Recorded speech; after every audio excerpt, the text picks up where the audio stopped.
2 Raja-Raja pasal 13. Yoahas Raja Israel. Dalam tahun ke-23 zaman Yoas bin Ahasya Raja Yehuda, Yoahas anak Yehu menjadi raja atas Israel di Samaria. Ia memerintah 17 tahun lamanya. Ia melakukan apa yang jahat di mata Tuhan, dan ia hidup menuruti dosa Yerobeam bin Nebat yang mengakibatkan orang Israel berdosa pula. Ia tidak menjauhinya. Sebab itu bangkitlah murka Tuhan terhadap Israel, lalu diserahkannyalah mereka ke dalam tangan Hasael, Raja Aram, dan ke dalam tangan Ben-Hadad, anak Hasael selama zaman itu. Tetapi kemudian Yoahas memohon belas kasihan Tuhan, dan Tuhan mendengarkan dia, sebab ia telah melihat bagaimana beratnya orang Israel ditindas oleh Raja Aram. Tuhan memberikan kepada orang Israel seorang penolong, sehingga mereka lepas dari tangan Aram dan dapat duduk di kemah-kemah mereka seperti yang sudah-sudah. Hanya mereka tidak menjauh dari dosa-dosa keluarga Yerobeam yang mengakibatkan orang Israel berdosa pula, melainkan mereka terus hidup dalam dosa itu. Juga patung Asyera masih berdiri di Samaria. Sebab tidak ada laskar ditinggalkan pada Yoahas, selain dari 50 orang berkuda, dan 10 kereta, dan 10.000 orang berjalan kaki. Sebab Raja Aram telah membinasakan mereka, dan meniupkan mereka seperti abu pengirikan. Selebihnya dari riwayat Yoahas, dan segala yang dilakukannya, dan kepahlawanannya, bukankah semuanya itu tertulis dalam kitab sejarah Raja-Raja Israel? Kemudian Yoahas mendapat perhentian bersama-sama dengan nenek moyangnya, dan ia dikuburkan di Samaria. Maka Yoas anaknya menjadi raja menggantikan dia. Yoas Raja Israel. Dalam tahun ke-37 zaman Yoas, Raja Yehuda, Yoas anak Yoahas menjadi raja atas Israel di Samaria. Ia memerintah 16 tahun lamanya. Ia melakukan apa yang jahat di mata Tuhan. Ia tidak menjauh dari segala dosa yang disuruh Yerobeam bin Nebat dilakukan orang Israel, tetapi terus hidup dalam dosa itu. Selebihnya dari riwayat Yoas dan segala yang dilakukannya dan kepahlawanannya, bagaimana ia berperang melawan Amasya Raja Yehuda, bukankah semuanya itu tertulis dalam kitab sejarah Raja-Raja Israel? Setelah Yoas mendapat perhentian bersama-sama dengan nenek moyangnya, maka duduklah Yerobeam di atas tahta ayahnya, dan Yoas dikuburkan di Samaria di samping Raja Israel. Kejadian menjelang kematian Elisa dan keajaiban dalam kuburnya.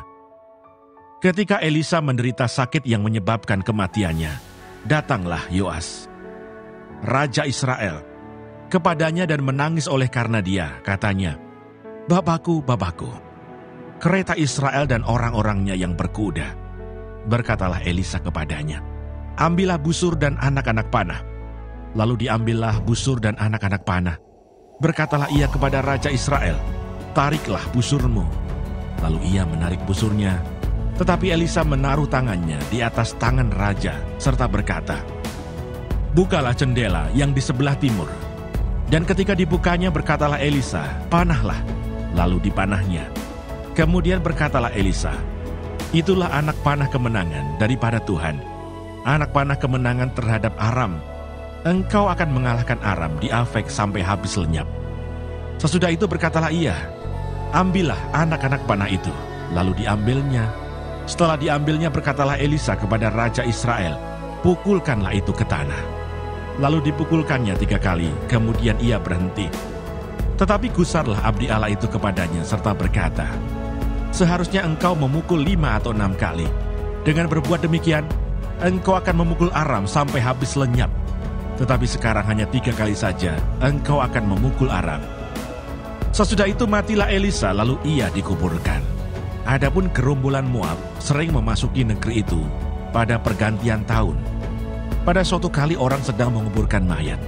Ketika mereka melihat gerombolan datang, dicampakkan merekalah mayat itu ke dalam kubur Elisa, lalu pergi.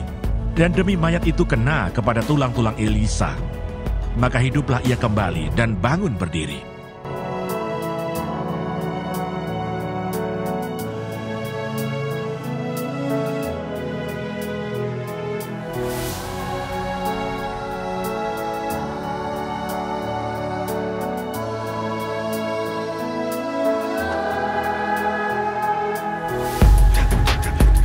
Kemenangan Yoas atas Aram.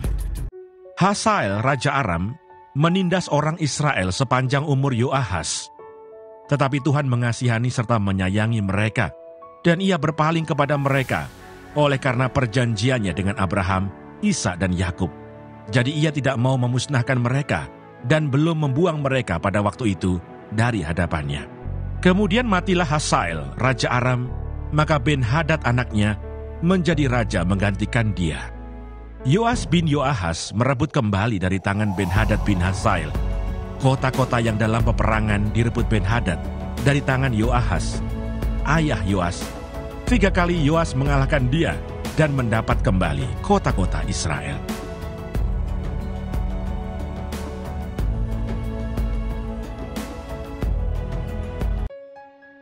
Dua Raja-Raja pasal 14.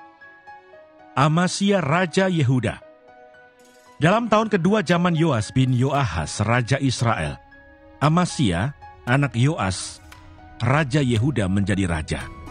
Ia berumur 25 tahun pada waktu ia menjadi raja, dan 29 tahun lamanya ia memerintah di Yerusalem. Nama ibunya ialah Yoadan dari Yerusalem. Ia melakukan apa yang benar di mata Tuhan, hanya bukan seperti Daud, bapa leluhurnya. Ia berbuat tepat seperti yang diperbuat Yoas ayahnya. Namun demikian, bukit-bukit pengorbanan tidaklah dijauhkan. Bangsa itu masih mempersembahkan dan membakar korban di bukit-bukit itu. Segera sesudah kuasa kerajaan itu kokoh di tangannya, dibunuhnyalah pegawai-pegawainya yang telah membunuh raja, yaitu ayahnya.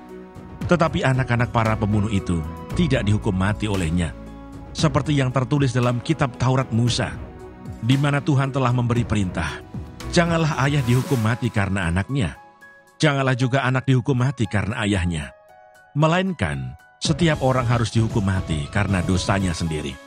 Ia mengalahkan Edom di lembah Asin, 10.000 orang banyaknya, dan merebut Sela dalam peperangan itu. Lalu dinamainyalah kota itu Yokteel. Begitulah sampai hari ini. Pada waktu itu Amasya menyuruh utusan kepada Yoas bin Yoahas bin Yehu, Raja Israel, mengatakan, "Mari kita mengadu tenaga." Tetapi Yoas Raja Israel menyuruh orang kepada Amasya Raja Yehuda mengatakan, "Rumput duri di gunung Libanon mengirim pesan kepada pohon aras yang di gunung Libanon bunyinya, berikanlah anakmu perempuan kepada anakku laki-laki menjadi istrinya." Tetapi binatang-binatang hutan yang ada di gunung Libanon itu berjalan lewat dari sana, lalu menginjak rumput duri itu. Memang engkau telah mengalahkan Edom, sebab itu engkau menjadi tinggi hati. Cukuplah bagimu mendapat kehormatan itu, dan tinggallah di rumahmu.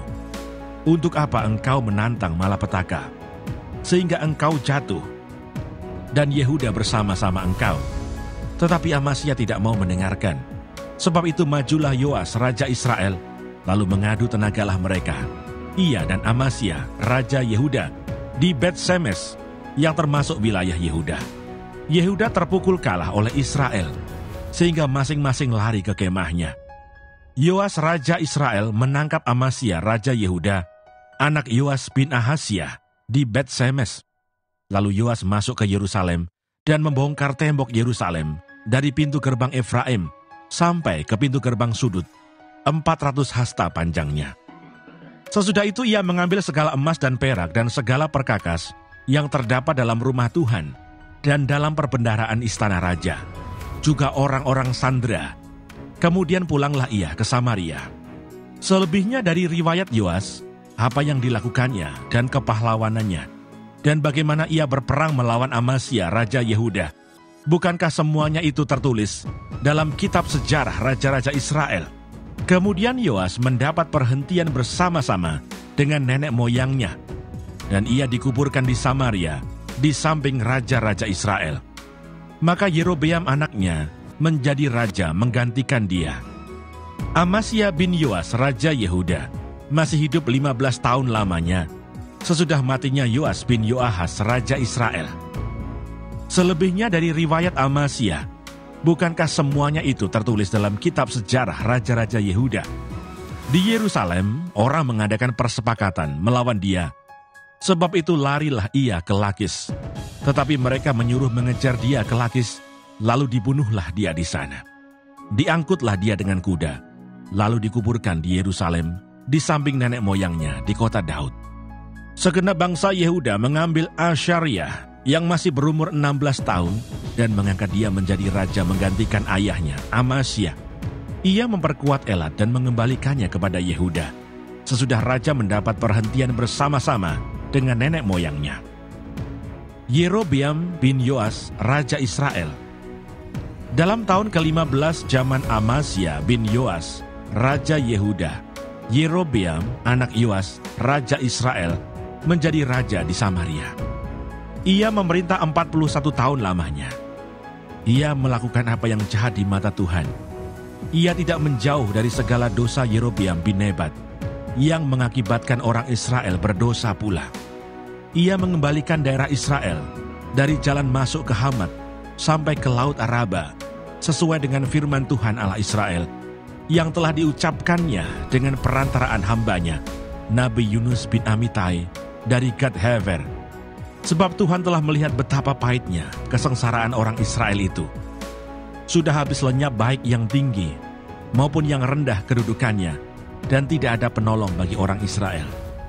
Tetapi Tuhan tidak mengatakan bahwa Ia akan menghapuskan nama Israel dari kolong langit. Jadi Ia menolong mereka dengan perantaraan Yerobeam bin Yoas. Selebihnya dari riwayat Yerobeam dan segala yang dilakukannya dan kepahlawanannya, bagaimana ia berperang dan bagaimana ia mengembalikan Damsyik dan Hamat Yehuda ke dalam Israel, bukankah semuanya itu tertulis dalam kitab sejarah Raja-Raja Israel? Kemudian Yerobeam mendapat perhentian bersama-sama dengan nenek moyangnya, Raja-Raja Israel. Maka Sakaria anaknya menjadi raja menggantikan dia.